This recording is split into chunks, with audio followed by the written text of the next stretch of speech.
What? Taco Mike is playing for. What team is he playing again? Alpha X. StarCraft Alpha X. Mm-hmm. Cham is in Exxon. Mm-hmm. So is Nina. Well, the balance is hope. Wow. What is this?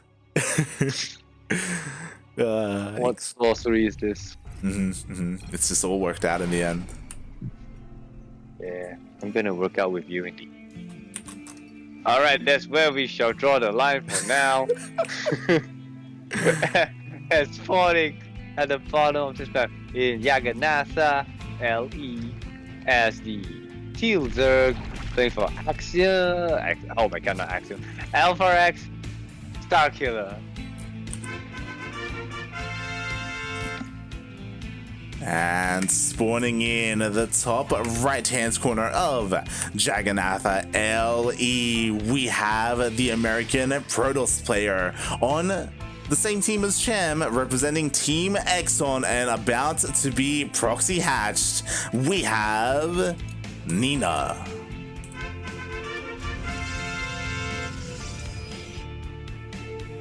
I swear to God, AX reminds me of. Yeah, same.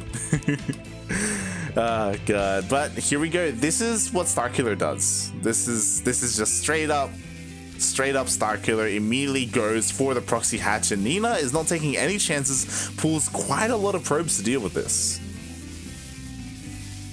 She's not messing around. Oh my god. And we'll see if StarKiller is going to be on point. Last time he tried to throw down a spine or an Evo chamber, and all he does! Oh, wow! Nice. Okay. Oh, can you do the spine? Can you do the spine? You can. Oh.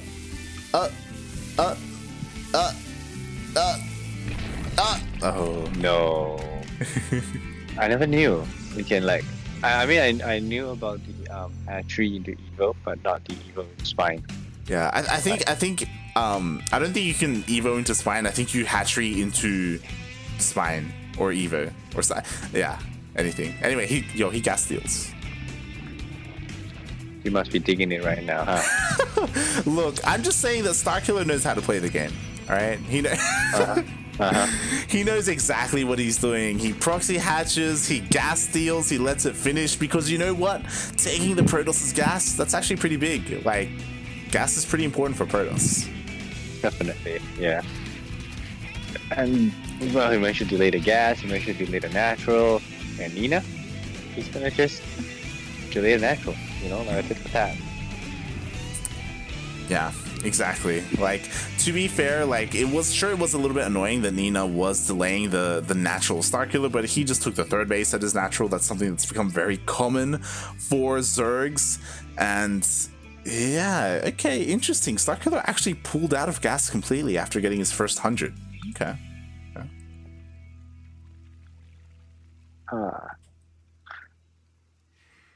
Alright, like, I think it's fine to pull off like all of the workers at the gas, right?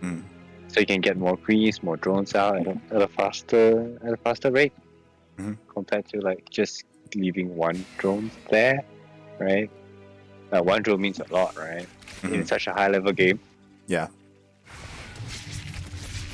Definitely, he is prioritizing those minerals, and it looks like the Adept does get into the main, but it doesn't manage to get any drone kills. It is going to be dealt with. And what's important is that StarKiller, with his Overlord, was able to scout the Stargate opening, so he should be getting ready for anything coming out from Nina. And there we go, spores are being thrown down.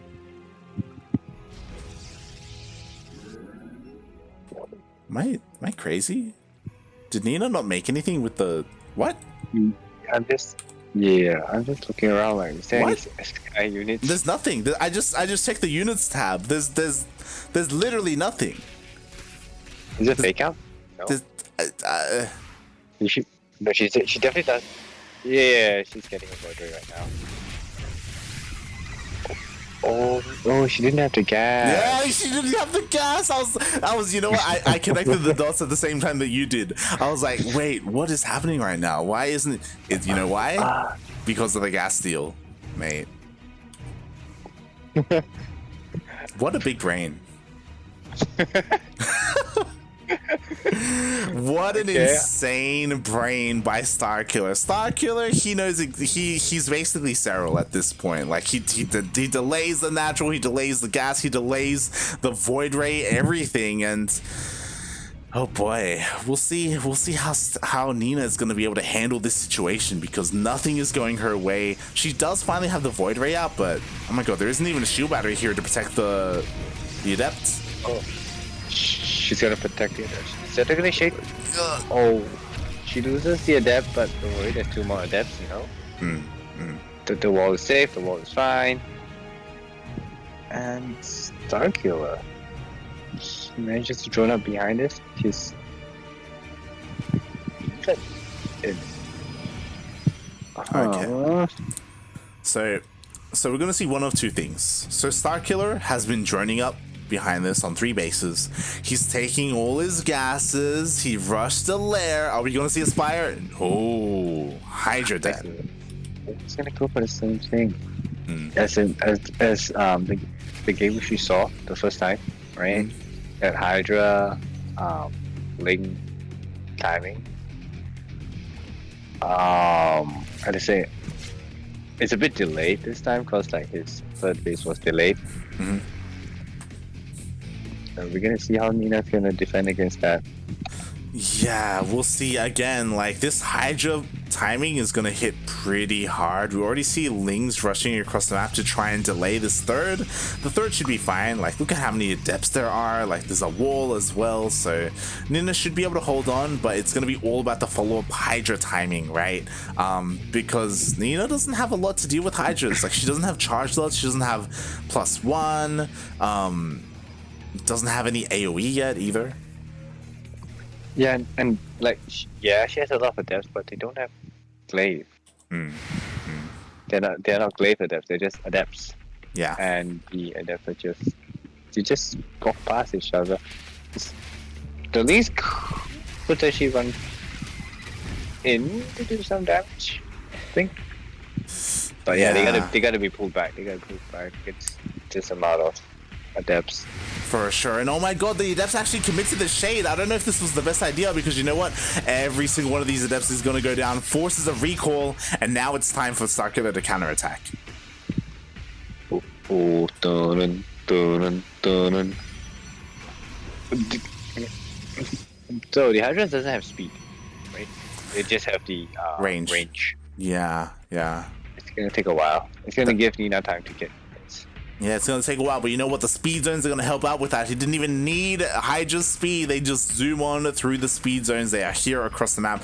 What Nina does have going for her is all of these sentries. Like, force fields are going to be key here. Yeah. Go to force field? But look, the battleground right now is going to be... it's quite open. So, like, the force fields... They didn't really do much, honestly. So the Colossus coming in was a really big boost to our army. Oh yeah.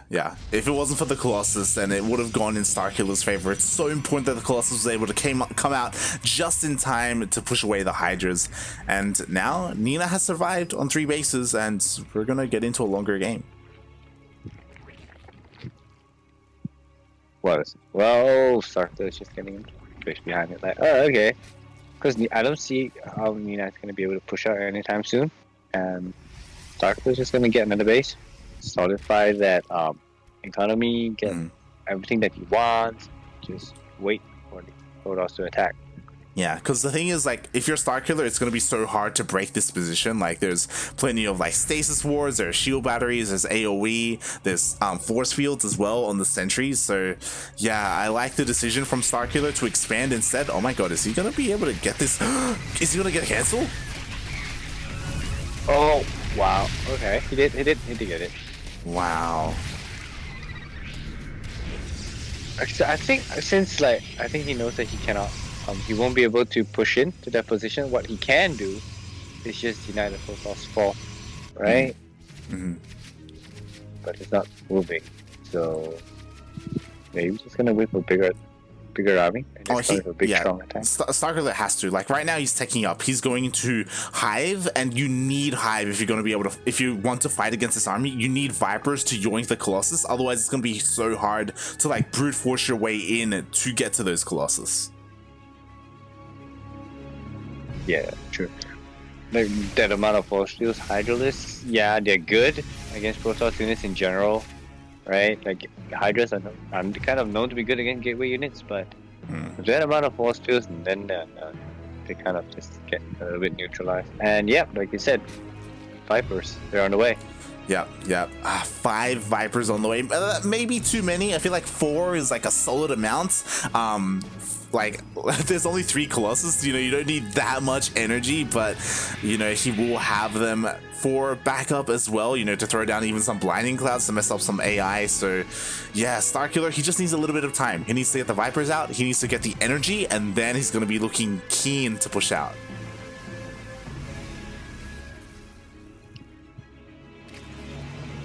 This is going to be a long macro game.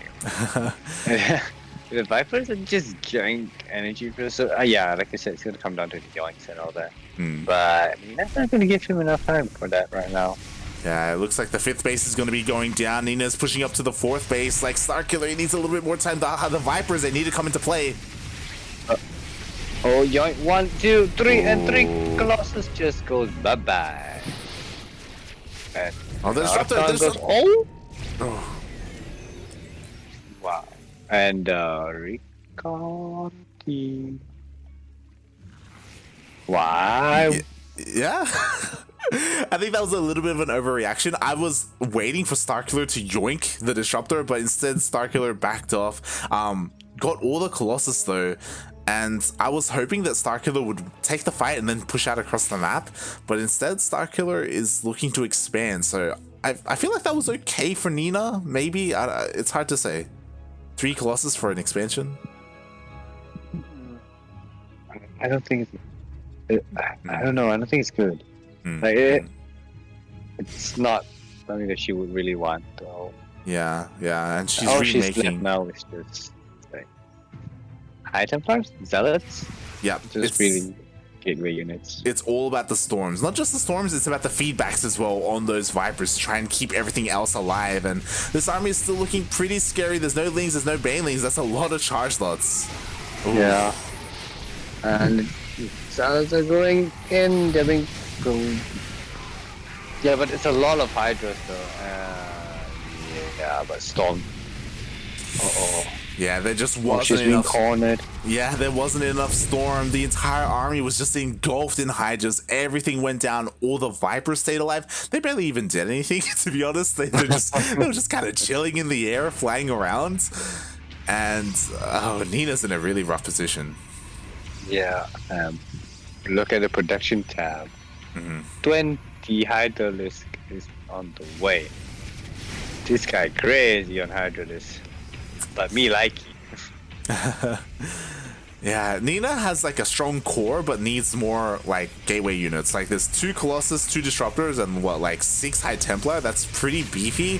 But oh god, Nina needs like Zealots and Archons to buffer.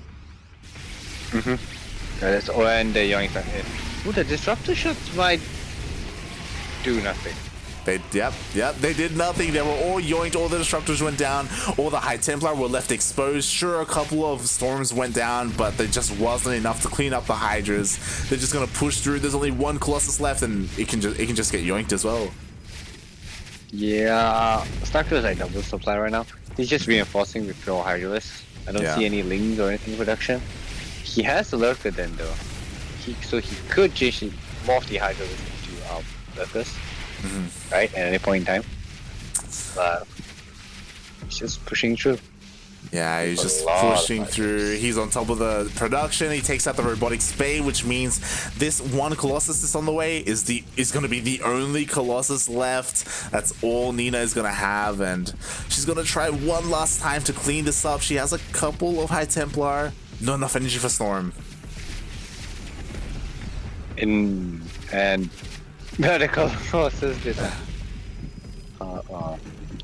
Yeah, she's trying her best to hold on, and honestly, it's a good job, right?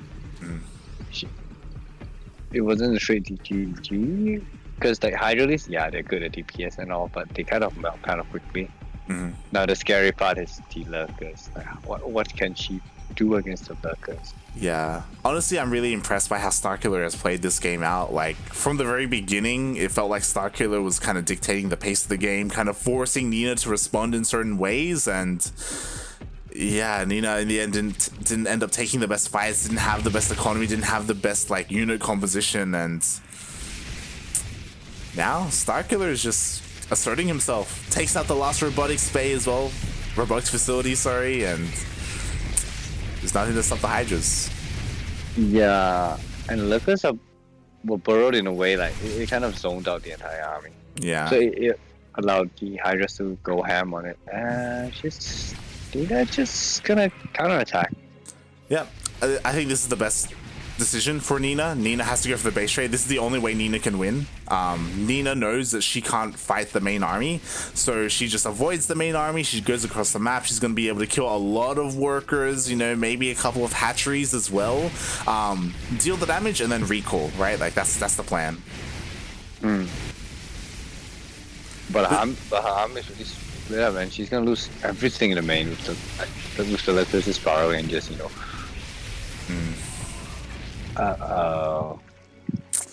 Yeah, the problem is that StarKiller, like, I mean, here we go. Recalls away, dealt some decent damage. Like, a lot of workers went down. StarKiller is down to 33 workers. But the lurkers are the problem, you know? Yeah. Does she even have... Oh, she has an observer on the way right now. Just that one that's building right now. Yeah.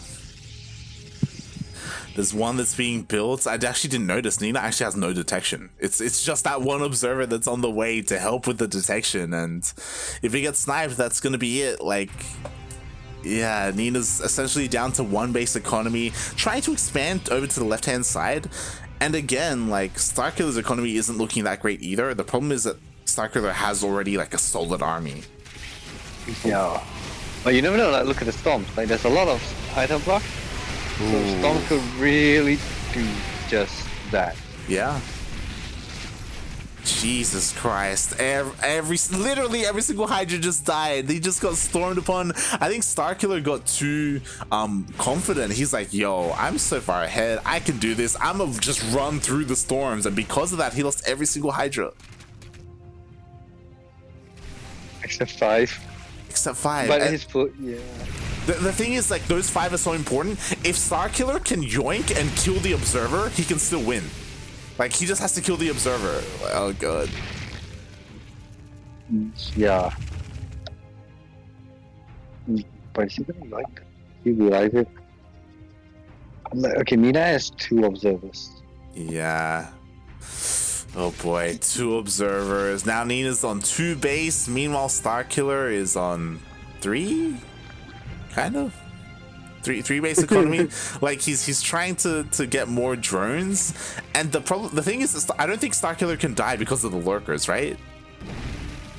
Yeah, like lurkers, once they're burrowed, like I don't see how Nina can actually attack into lurkers that are actually burrowed in that defensive position. But at the same time, it's giving her time to get her economy back to where it was. Even though she doesn't have the structures to actually build a lot of units. Actually, wait, she does have 6 gateways and 1 robot. Yeah, I was about to say that Nina is getting time to like get a better economy, but she's also giving StarKiller a lot of time to get a better economy. Because like StarKiller was like looking really bad. Like he lost a lot. Now he's up to 50 workers, which is comparable to that of Nina. I'm just trying to think what Nina needs to do, because I still don't think that she can fight the lurkers. Like, she needs like a Stargate or like a disruptor. Not even a disruptor, because the problem is like disruptors will just get yoinked, you know, by the Vipers. Yeah. Oh boy. Maybe Colossus? No. They get yoinked too, you know. Oh god. Look, every unit in StarCraft can be yoinked. Right? Yeah. Oh my god. And like the chat is now catching up. They just saw StarKiller lose all his Hydras. They're like, what just happened? Oh my god. And it's making this game a lot closer than it should have been. The problem is that now StarKiller is starting to get ahead again, really far ahead. Like the difference in army supply is getting wider and wider. Oh yeah, that's true. But it's really hard for Nina to do anything also. Yeah. And she's supply blocked. Ooh, nice feedbacks. Able to get a decent storm. So again, StarKiller can't really push into Nina. Nina can't really push into the lurkers. We'll see if these guys just kind of back off and maybe StarKiller's just gonna wait to max out. He's definitely gonna max out way faster than Nina. He's like almost double the supply right now. Yeah, he's just turning all his Hydras into lurkers. Look, lurkers are good units. If 10 of them are good, imagine you have 20.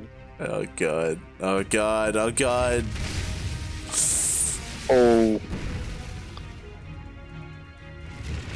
And I think this is the beginning of the end for Nina. Like there's just so many lurkers, and the only thing she can do is storm. Honestly though, the storm has been pretty on point. Oh no. Like the problem is it's not enough. Like it's not like these lurkers are Hydras. Like Hydras melt the storm. Like lurkers can tank quite a bit, and oh god. But even pulling like random units just to... Just cause why not? And now StarKiller's pushing in, gonna go up the ramp into the newer space, and I'm getting deja vu. Nina just avoids the army and attacks. Not again. Like he doesn't really have to do anything much. He's just gonna come and defend, and just kind of I think send a few letters at the bottom of the ramp of the third base, right? 4th, and that's it. Oh. Yeah, all the probes just got caught out, so they all just evaporated, and now we've been here before, and Nina's gonna get cornered into the main base, getting surrounded. Oh my god. Oh no.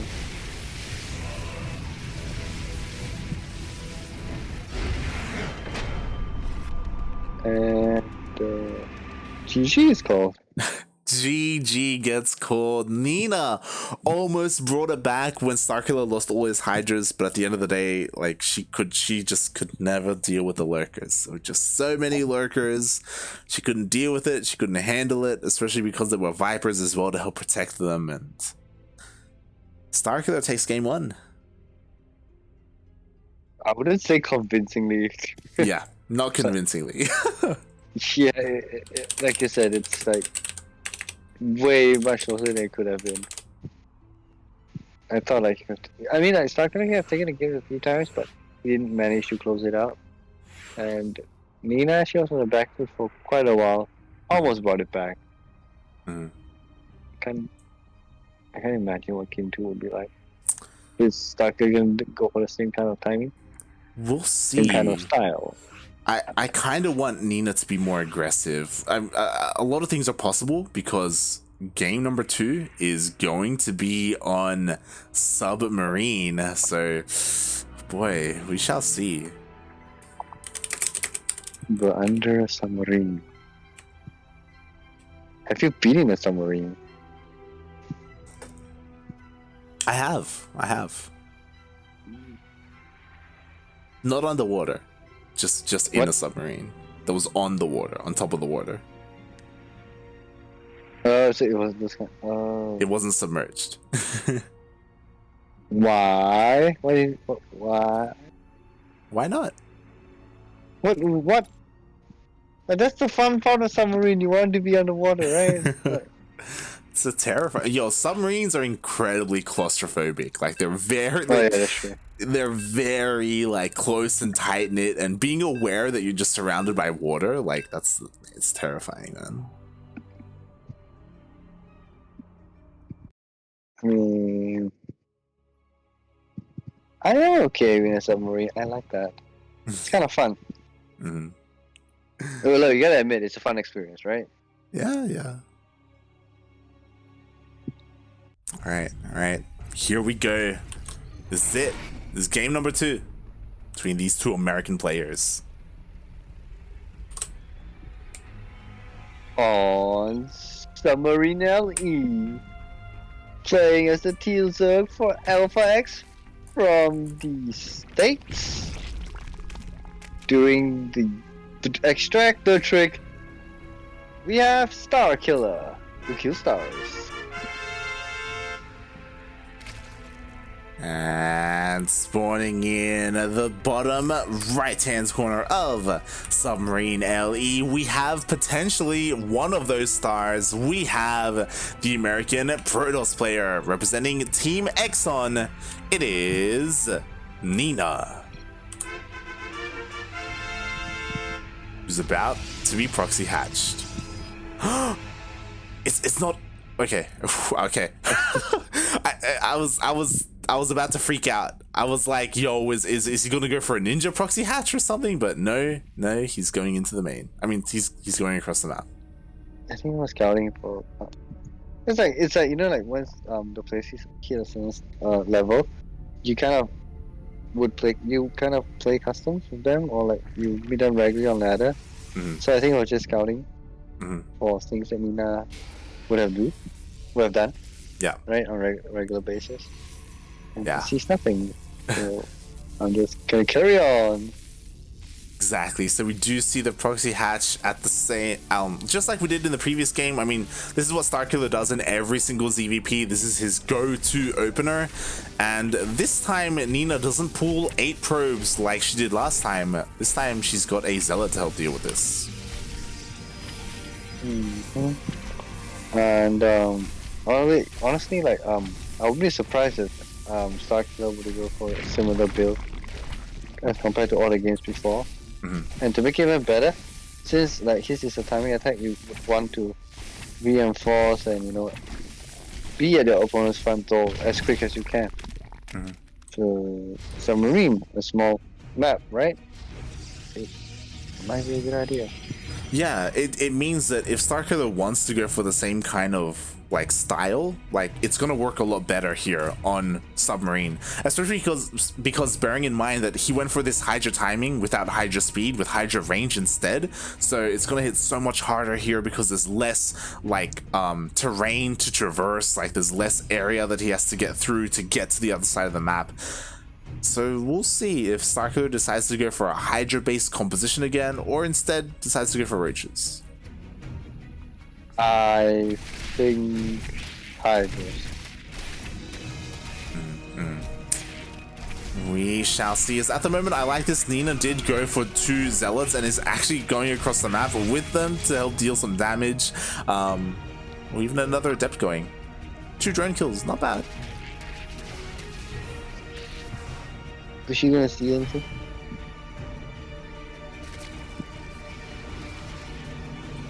Does shade into the main, does confirm that there is no fast lair or anything, so Nina can rest easy, as once again she is going for that Stargate, going for the Void Ray. Well, this is actually starting to be like, I think, yeah, I would say this is pretty standard right now. So when I'm gonna play my games next time, I'm just gonna blind counter. It's like, all right, he's gonna go target. I don't care. I'm just gonna guess force. Screw it. Yeah, I mean, like we've talked about it before, but because the Void Rays got buffs, like Stargate openers have become a lot more common. It's important to bear in mind that things like Glaive Adepts aren't dead, like they are still like mixed in here and there, so it's still important. It's very important to scout and make sure you know what your opponent is doing. But yeah, so far nothing too crazy. We do have the lair on the way from StarKiller. But his timing is still kind of on point compared to the last one. Like it's 4 minutes 30 seconds in the game, and he's getting a lair. I do feel like he may or may not be thinking of the same attack, like a crap ton of Hydralisk and Ling as support, right? I'm gonna be crazy, and I'm gonna say, oh my god, Fire. okay.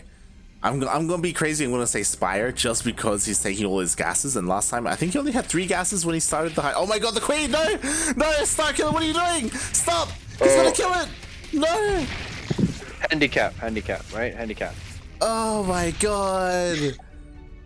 The Queen goes down. At the same time, the Oracle dove in and killed 5 drones. This is a Glaive Adept follow-up, and the problem is that at the moment, StarKiller hasn't scouted. He doesn't know that there are Glaive Adepts. He's going for the Hydras, which is what he did last time, but against Glaive Adepts, like Hydras, they melt.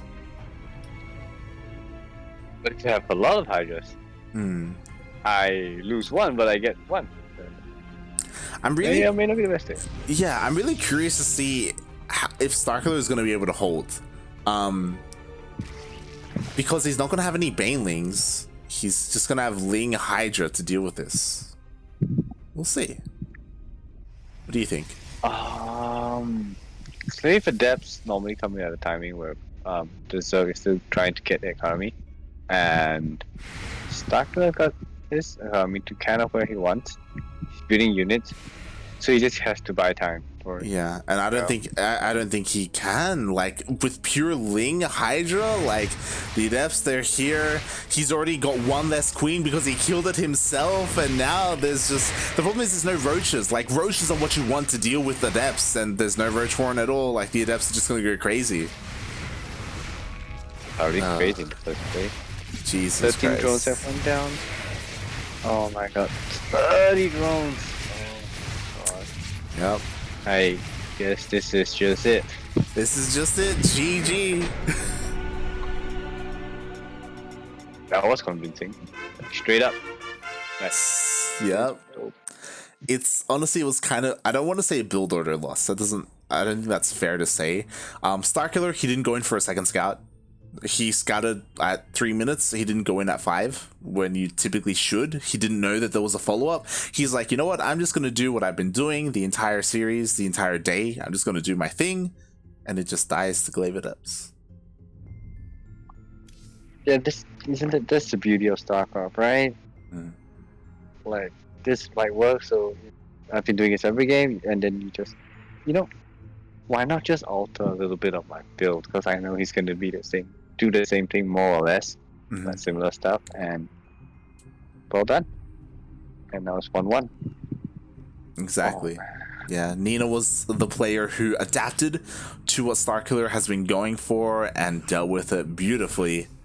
Now we'll see if StarKiller is finally going to switch things up. Like, he has to. He can't just keep doing the same thing over and over again.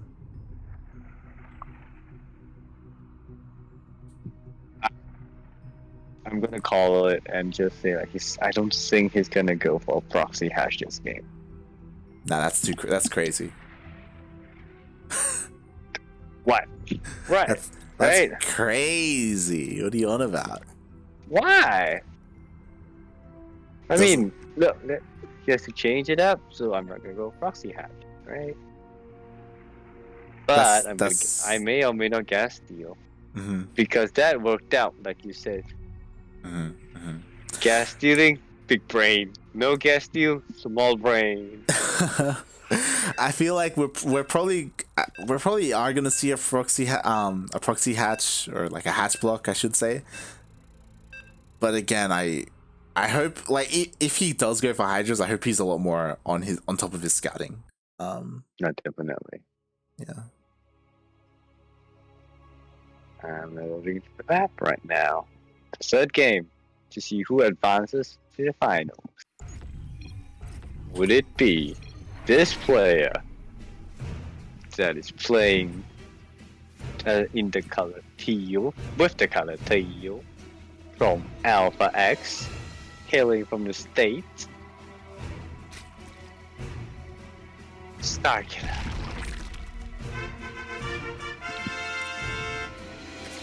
And in the bottom left-hand corner of Oxide LE, we have the American Protoss player. The yellow Protoss representing Team Exxon, currently tied up 1-1 in this best-of-3 series. It is Nina.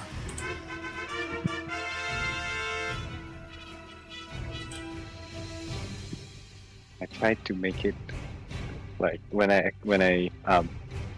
what is how to put it? Like when I said his name, the gas exploded because I Oh. thought I was doing the gas thingy. And it's gonna go for. You were right. He is not going for the hatch block. He does not have a drone out. $10. I should have went for $10. This is a little bit scary. I hope Nina goes into the main, and Nina desperately needs to go into the main base because at the moment Nina is kind of delaying the natural, like, oh yeah, I'm being annoying. What's scary is that StarKiller went for a faster gas, went for a faster spawning pool, so this could be a couple of things. He could get very fast link speed, or he could go for a very fast roach warren. Neither of them good to deal against. Okay, so Nina scouted. Nina knows that it was a faster pool, so immediately chronos out that first zealot. So Nina should be able to get a wall off, and these lanes shouldn't deal too much damage. But yeah, these are just for pressure. Yeah, I mean, these are just pressure links. The thing is, I imagine StarKiller is going to get ready to link flood as soon as, like, link speed finishes, you know? Yeah, that's true. Oh boy. I do know that link floods are kind of common for a while. Like, like tree-based link flood. Yeah. Yep. Again, we see 3 hatcheries, but typically these 3 hatcheries are only here for the larva. Like, it's only to pump out more and more lings. We already see 6 lings on the way. StarKiller has not droned up at all. StarKiller only has 17 workers. Nothing but more lings on the way. Okay, never mind. Actually droning up. Okay. Oh. Wait, how many drones is he at? Yeah, he's droning up. All right. Sweet. So I was expecting a massive ling flood, and he does have a couple of lings, but again, it looks like he's not going to do too much with this. So I imagine StarKiller had this idea, like, okay, I'm going to rush ling speed, I'm going to be aggressive, but I think he scouted Nina's response, and Nina is like responding hard to this. Like, we have a shield battery on the way, we have a second pylon to make sure if the first pylon dies, everything is still powered. Like, she is playing this very defensively. Yeah, that's true. She's not but defensive, but she's not overreacting. That's what I like. Yeah. Some players like me would just be, oh no, and then I can start building random stuff. Yeah, she's not overreacting. She's trying to scout. She's just like, all right, I don't see a lot of links being flooded out. So I should be fine, but just in case. Yeah, it's not like she threw down like 3 shield batteries and like a secondary wall behind this or something. Like, no, she's just being safe, not overly safe. And now with this target opening, she's got her void ray out of the map. She's clearing out overlords, just doing Protoss things, nothing too crazy, just ramping up. Meanwhile, StarKiller getting that lair.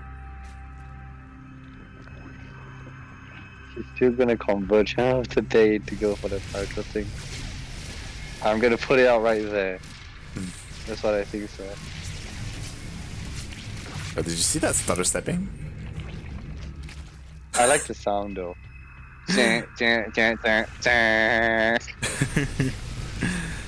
Oh my god, and the spore's not done. Oh, Jesus Christ. Yeah, and now he's forced all the drones off the line. The queen could go down. Where's the transfuse? No transfuse.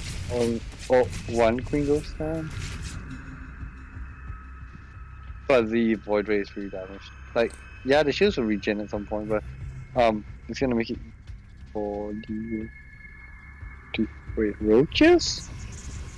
Yeah, we see a roach warren being turned down, which is interesting. I mean, off of 4 gases, I'm honestly surprised there was no Hydroden. I feel like there's nothing wrong with going for a Hydroden right now, but StarKiller instead deciding to go for roaches.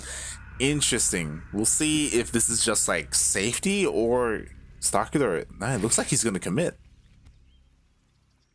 Do you remember that game where Champ played against Falco Mike? Yeah. The first 2 games he did not go roaches. The last game he went for roaches. Look at how balanced this thing is. I still find it creepy though. Like, yeah. They're all on the same wavelength. They're all synced up together when it comes to the Zergs and the Protosses. And oh my god, Nina's actually going to be able to kill the Queen. But she lost at the expense of the Void Ray, right? Or was it the Oracle? Okay, interesting. StarKiller is going to be pushing across the map with these roaches. It looks like roach speed should finish up by the time they get across, or maybe even in the middle of a fight. And to be fair, there isn't too much here to defend for Nina. Like, it looks like an Immortal is going to be out just in time, but is one Immortal going to be enough?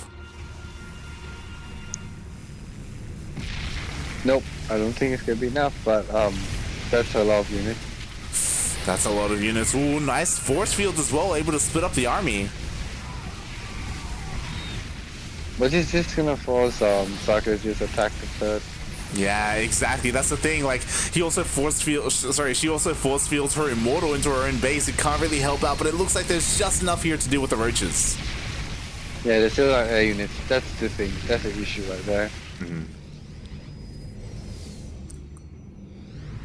Oof. And yeah, now StarKiller's in a really bad position. StarKiller's down in workers, equal in bases. Like, you were talking about what Cham did, where he marched his queens across the map. I feel like StarKiller should have done something like that, because it felt like StarKiller was going for like this really big push that had to deal a lot of damage, and it kind of like petered out. Well, halted.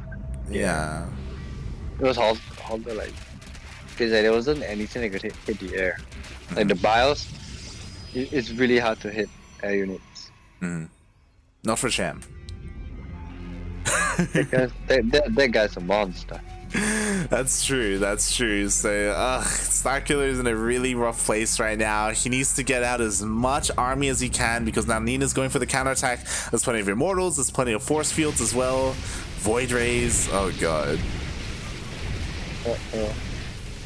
This could be it. Like, StarKiller's forced to pull all the boys, trying to do his best to hold on, but oh my god, Blinks on top of the Hydras. And GG is called. GG gets called. Oh my god, StarKiller had a really rough start. You know, lost 2 queens, lost a lot of workers, kind of went for this big roach push, and it just didn't do what it needed to do. It's rough. Yeah. It was like, I don't know, a pretty straightforward game. Yeah. it was very, very much so a straightforward game. It's like, well, he went for an attack, didn't work, that's it. Pretty much. YOLO. Yeah, it was rough to see. Oof. But you know what, StarKiller, I think he had a pretty good showing. He had a really good game 1. And yeah, in the end, he does end up falling to Nina. But what this means is we will not have a mirror matchup in the finals. We will have another ZVP.